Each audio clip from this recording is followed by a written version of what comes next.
5:10 ng hapon.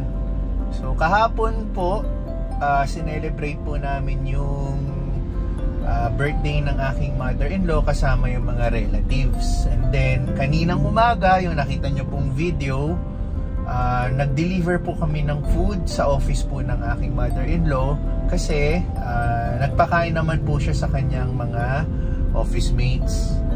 So pag uwi namin, sinundo namin si Pixar sa bahay po ng kapatid ko kasi nag-early out sila gawa ng sinuspend yung klase nila midday, no? Gawa ng walang tigil yung ulan, si habagat.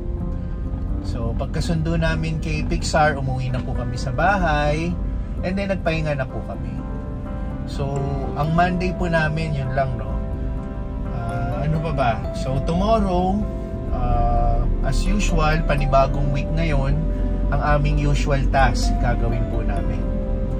So yun, pauwi na po ako. Galing po ako sa amin, nagdala lang po akong food ni Lola, yung aso po namin.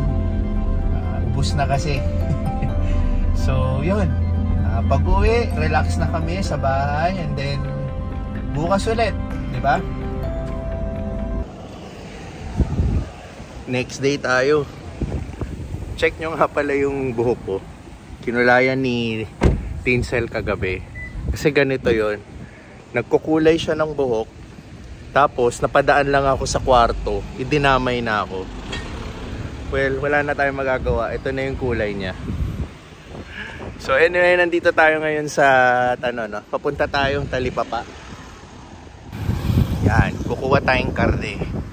Ito pala yung isang kagandahan sa marami kang options. Minsan kasi nag-iiba-iba sila ng presyo. So doon tayo pupunta kung saan mas mura. So sa ngayon, yung nagkumpara kami, mas mura dito.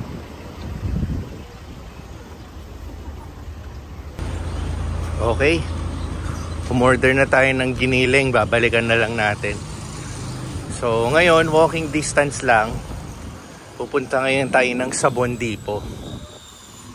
So ito ulit yung sinasabi kong kahit papano, dikit-dikit yung mga tindahan, nakakatipid din tayo sa gasolina.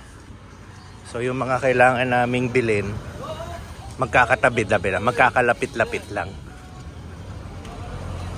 So yun nga lang, failed tayo. Sarado pa. Malas, failed. Ganda naman ng timing natin. Usually daw maaga nagbubukas, din nila alam ba't sarado pa.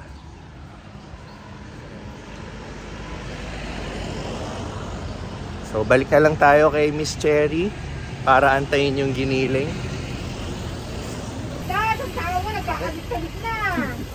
Okay, salamat. Miss Cherry, salamat.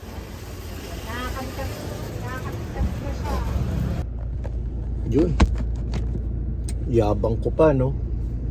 Wala rin namang, hindi rin naman bukas yung Sabon Depot.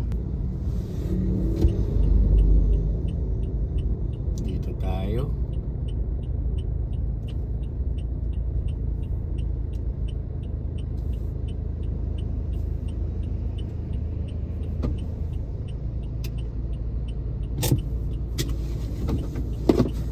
Ayan, oh.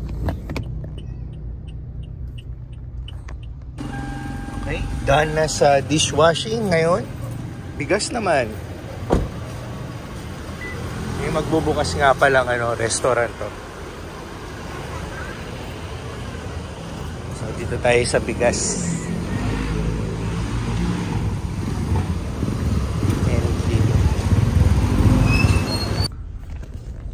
Ayun. Okay na po yung bigas. And then nakabalik na po ako ng home base para i-unload yung mga unang mga pinamili ko. So ngayon, punta naman tayo ng Save More para mag-grocery, yung mga ibang ingredients pa, no, sa mga upcoming orders namin. So, alam nyo, sa totoo lang, matataas na nga mga bilihin, no. Kahit kami affected na, ramdam na namin. So alam mo yung mga pa-increase nilang pa 5 to 10 piso, pag marami kang items na bibili, pag pinagsama-sama mo yun, malaki rin, aabot din ng mga hundreds, no? So talagang mabigat. Imbes na kita mo na yon, imbes na income mo na yon, napupunta sa price increase, no? So tas on our end, hindi naman kami basta-basta pwede magtaas ng price para ipasa sa mga clients namin, kasi syempre kailangan din namin i-consider yung budget nila, no? So mahirap. So nagtitiis pa rin naman kami, kaya pa naman. Pero syempre, hindi darating din ng time pag tuloy-tuloy ang pagtaas ng price, wala rin kaming choice, 'di ba? So as of now, kaya pa naman. Para rin naman to sa mga, lalo na sa mga valued clients namin na palaging tumatangkilik sa aming products, 'di ba? So yun. Sige, papunta na tayong Save More para ipagpatuloy ang ating task. So later in the afternoon, susunduin naman natin si Pixar sa school niya. So I think sana hindi na ma-cancel yung klase nila, no? Kasi how many days na rin naka-cancel or totally suspended. So medyo late na rin sila sa kanilang mga lessons para naman maka-catch up sila. So yun. Save More.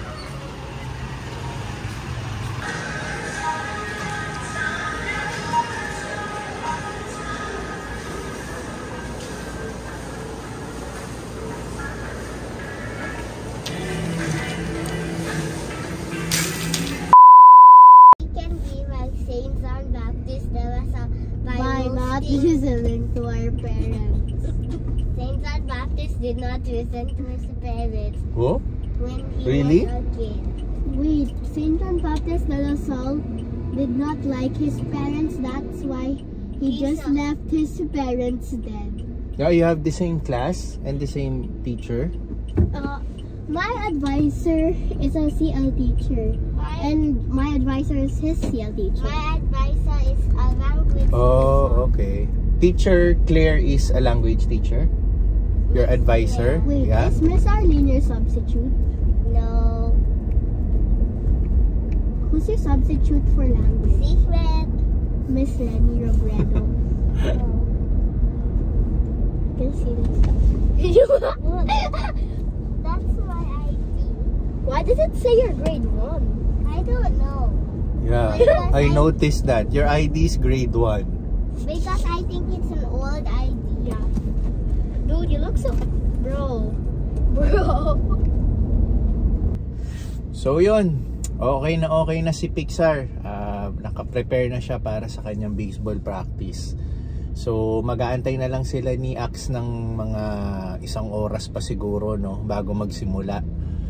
And then after ng practice nila, si Teens na susundo sa kanya. Kasi si Teens meron siyang makeup gig today. Malapit lang din yung venue ng kanyang i-makeup doon sa baseball practice ni Pixar. So siya na ang susundo mamaya. Ako naman, pupunta ako ng siguro SM South Mall na, no. Nag-iisip kasi ako kung pwede kasi dito sa Village Square, pero dito na lang sa South Mall para malapit na sa amin. Bala ko kasing bumili ng vitamins namin, yung mga pang everyday. Ubus na kasi yung stock. So yung vitamins po na yan, yung bata po kami, sinanay po kami ng magulang ko, lalo na si mama, yan.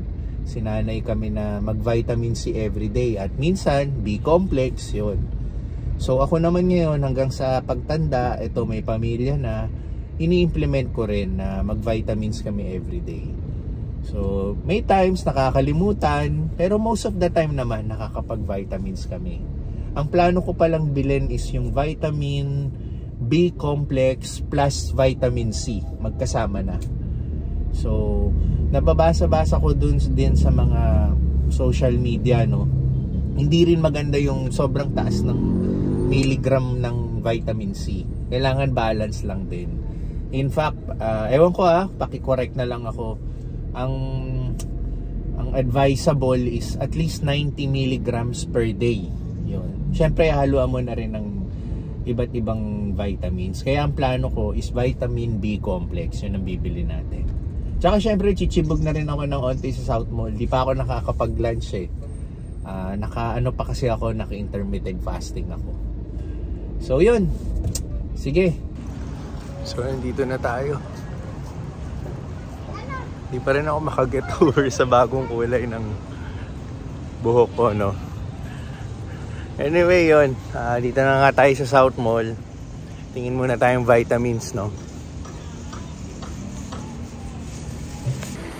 Ayan, nakikita mo yung mga kainan ito sa baba.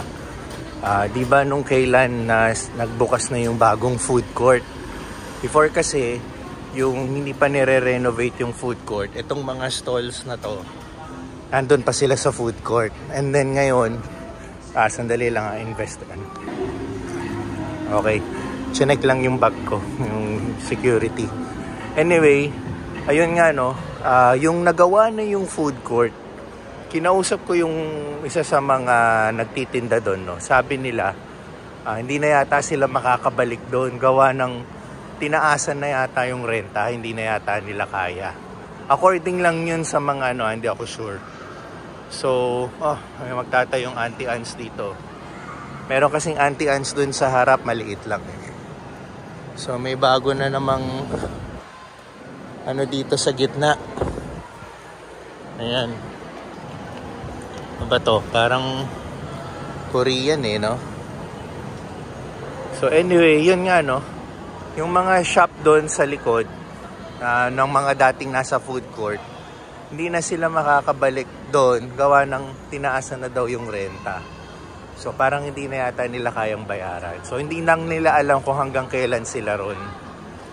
So nakakalungkot lang din, no?